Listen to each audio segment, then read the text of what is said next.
السلام علیکم ورحمۃ اللہ وبرکاتہ۔ سعادت مندی کی 3 علامات۔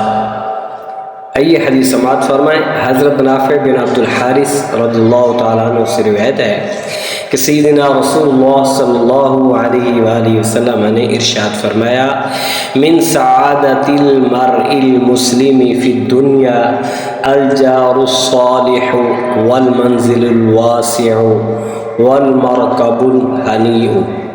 یہ حدیث المستدرک علی الصحیحین کے اندر موجود ہے۔ اس کا جو نمبر ہے 7306 اور الادب المفرد اس کتاب کے اندر بھی موجود ہے 116 اس کا جو حدیث کا نمبر ہے۔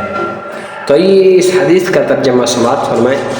حضور علیہ الصلوۃ والسلام نے ارشاد فرمایا، دنیا میں 3 امور مسلمان کی نیک بختی کی علامات سے ہیں۔ 3 امور، 3 کام، 3 چیزیں مسلمان کی نیک بختی کی علامات سے ہیں۔ نمبر 1 فرمایا نیک پڑوسی۔ ایک اور روایت میں آیا نیک بیوی بھی ہے، لیکن یہاں نیک پڑوسی، کشادہ گھر یعنی کھلا گھر، اور اچھی سواری یعنی سواری جو ہو وہ بھی بڑی بہترین اور اچھی ہو۔ یہ 3 چیزیں نیک بختی کی علامات ہیں۔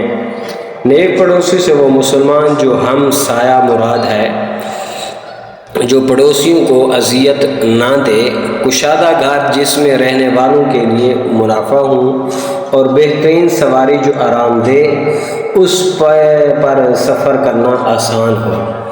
دیگر احادیث میں نیک بیوی کو بھی سعادت کی نشانی قرار دیا گیا ہے۔ جس مسلمان کو یہ سعادتیں میسر ہوں اسے اللہ تعالیٰ کا شکر ادا کرتے رہنا چاہیے کہ اللہ تعالیٰ نے اس کو نیک ہمسائے یعنی نیک پڑوسی دیے ہیں، پھر اس کے پاس جو گھر ہے وہ بھی کشادہ ہے، کھلا ہے، اور پھر اس کے پاس سواری بھی ہے، تو اس کو ہر وقت اللہ تعالیٰ کا شکریہ ادا کرنا چاہیے۔ تو دعا ہے اللہ تعالیٰ ہم سب پر اپنا خصوصی فضل و کرم فرمائے، اور ہمیں بھی اس حدیث پر عمل کرتے ہوئے ہمیں بھی اللہ تعالیٰ یہ 3 چیزیں عطا فرمائے تاکہ ہم بھی نیک بخت بن جائیں۔ اللہ تعالیٰ ہمیں کشادہ گھر اور سواری بھی عطا فرمائے۔